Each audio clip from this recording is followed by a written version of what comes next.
Hello everyone and welcome to Tuesday's edition of the Chris Pritchard Cycling News Show. What a day of news we've had today.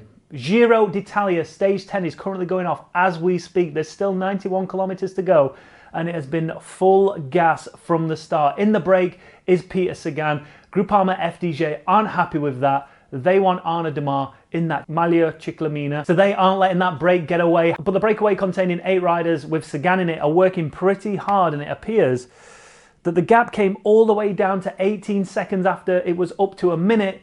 It went down to 18 seconds. Groupama FDJ almost caught it, and now it's gone out to 1 minute and 10 seconds. It appears that this break now might stay away. Now, before we cover the race result and what happened towards the end of this stage, obviously we're going to be talking about the huge news that happened prior to the stage starting. Jumbo-Visma withdrawn from the Giro. Mitchelton Scott withdrawn from the Giro. Michael Matthews withdrawn from the Giro. And a few more positive COVID-19 tests as well. We'll talk about it all shortly. But first up, let's have a bit of a transition.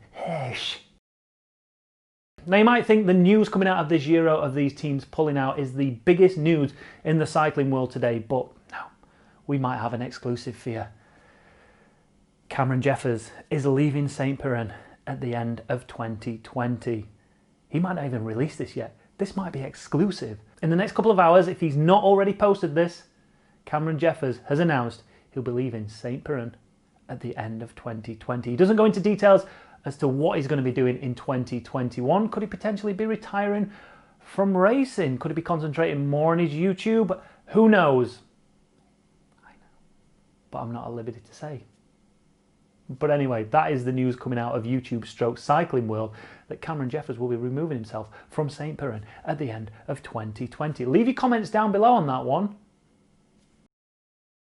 Now, before we get into the Giro d'Italia news, make sure if you've not done already, hit that like button and hit that subscribe button. I want 35,000 of you by the end of the Giro, and potentially that could be in a couple of hours. So make sure you're hitting that subscribe button ASAP. Now, the reason the Giro d'Italia could be coming to a grinding halt very soon is down to the dreaded coronavirus.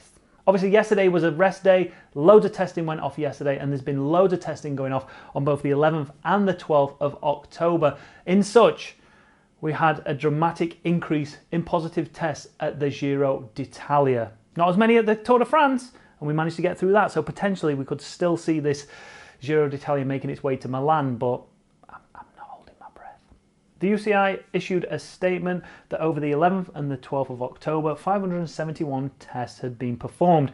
Out of that, 2 riders had tested positive, and this comes after news, obviously, of Simon Yates getting withdrawn from the race on Saturday. 2 riders also tested positive. They were Michael Matthews and one of the race favourites, Jumbo-Visma's Steven Kruijswijk. On top of that, 4 members of Mitchelton Scott's backroom staff had tested positive for it. No surprise there when they'd been interacting with Simon Yates. On top of that, 1 from AG2R and 1 from Ineos Grenadiers. So with Simon Yates' positive test and his withdrawal on Saturday, on top of that you've got 4 additional positive tests. Mitchelton Scott have withdrawn from the Giro d'Italia. They spoke to the RCS and they came to a decision that it was for the best of the team and potentially the best for the whole of the Giro to make sure it can carry on if this team withdrew. An hour later, Jumbo-Visma did exactly the same. Over on their website, they issued this statement. Team Jumbo-Visma have withdrawn from the Giro d'Italia. It was announced this morning that Steven Kruijswijk tested positive on COVID-19. In the interest of everybody of the team and everyone involved in the Giro, Team Jumbo-Visma has taken its responsibility and did not start in the 10th stage. Now what's going to happen here? It's anybody's guess. Obviously stage 10 got underway minus 2 of those teams that got withdrawn. Are we going to make it to Milan?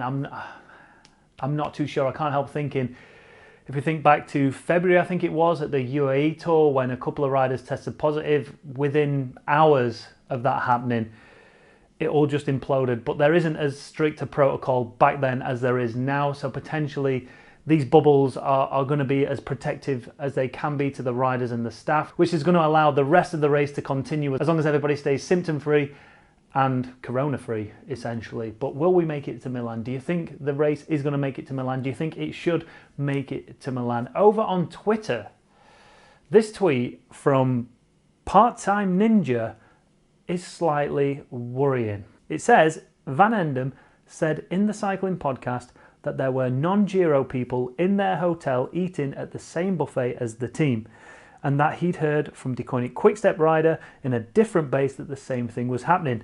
No idea who was letting them in.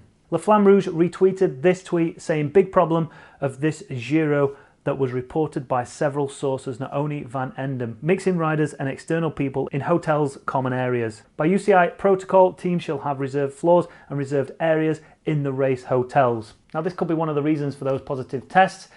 However, you can't help thinking that riders being screamed at and shouted at the Tour de France, at the roadside, on the mountains, would potentially have caused more of this issue than people hanging around and congregating in hotels. Now let me pass the question off to you on this one. What do you think is going to happen in the next couple of days, next couple of weeks at the Giro d'Italia? Do you think we'll make it to Milan? Do you think the RCS will do everything in their power to ensure that this gets there, regardless of public health and safety, especially the riders and the staff's health and safety? You can't help thinking that the RCS don't want to have egg on their face after seeing the Tour de France manage to get through 3 weeks of racing. But by the time we get to week 2 rest day, what's going to happen there? I've got a feeling the only way the RCS will stop this event is if the Italian government get involved and make them stop it. But anyway, leave me your comments down below on this one, and let's get into the rest of the news from stage 10. So stage 10 of the Giro d'Italia could have gone under the radar after all the news that happened this morning with the COVID test. However, Peter Sagan made sure this was one of the most entertaining stages of the Giro so far.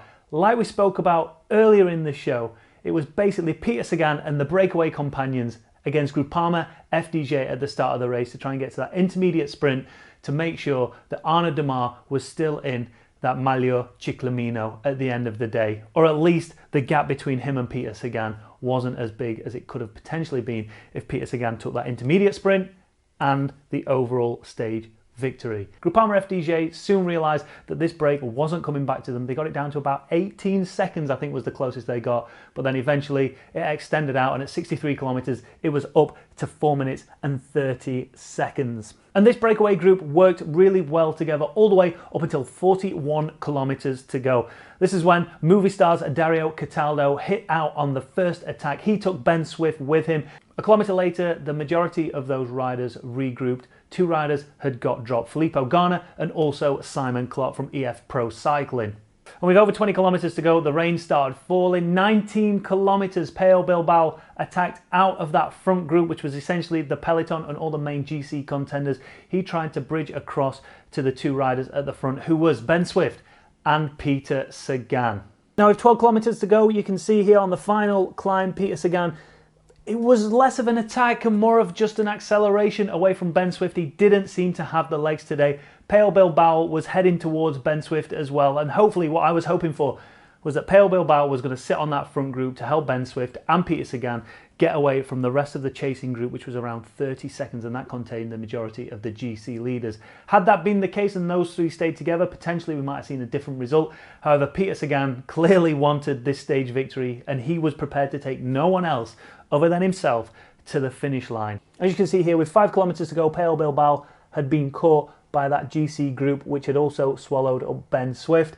But unfortunately for the rest of these, Peter Sagan was just too far up the road. And Peter Sagan, the man that everyone had written off, I kind of did a little bit, I'm not going to lie. I've written him off just a tiny little bit.